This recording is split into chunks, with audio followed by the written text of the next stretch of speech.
Sambel tomat, lalap godhong kates karo tempe goreng, Cah. Cerita iki diawali dengan aku adang sego sih. Soale ora duwe sego. Guru praktis ben iso kena disambi adange ngecupno ayo, Cah. Dimang aku adang sekilo. Iku numpangno banyu ge godhong-godhong kates. Lanjut iki ngoceki tempe, Cah. Iki tempe godhongan kaya ngene ning daerahku. Tempe dibuntel godhong jati rasane enak lho. Gurih, Cah. Tempeku bar tak oceki, iki nyiapno bumbune. Cukup dibumboni bawang karo uyah terus kei micin sithik. Lanjut diulek. Bawange iki mang lali ora tak irisi, Cah. Dadi tak tuthuk, tak ulek ngantek lembut. Nek wis lembut langsung ae kei banyu. Gawe ngrendem tempene. Saurunge direndem tempene digaret-garet sik ya, Cah, ben meresep sampai jero. Tempe gendelan ngene iki mang isine 10, Cah. Tuku rego 6.000 wae, murah apa ora? Dicelupno diolak-alek sampai rotot, enteni sampai iki bumbune meresep. Ben bumbune meresep iki epe tak tinggal njipuk godhong kates dhisik. Ipuke ora usah ado-ado, Cah. Ning kulon omah wit kates akeh. Wis langsung tak go balik pawon ae. Iki aku lanjut muteti lombok. P3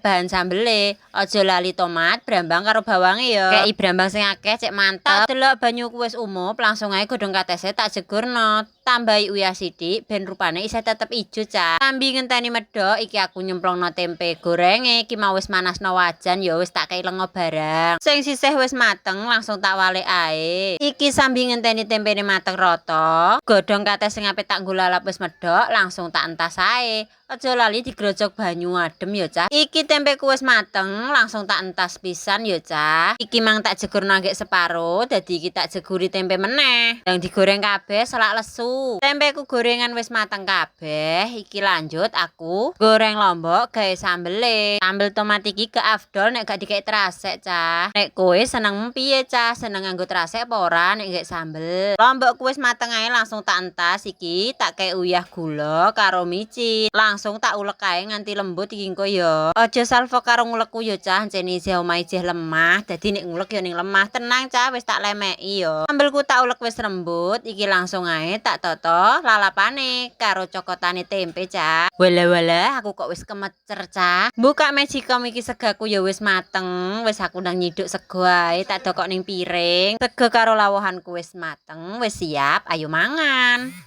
Aku ki seneng pahit, Cah. Dadi godhong kates iki mang ora tak godhog karo lempung ben ana rasa pahit-pahite ngono. Mangan-mangan.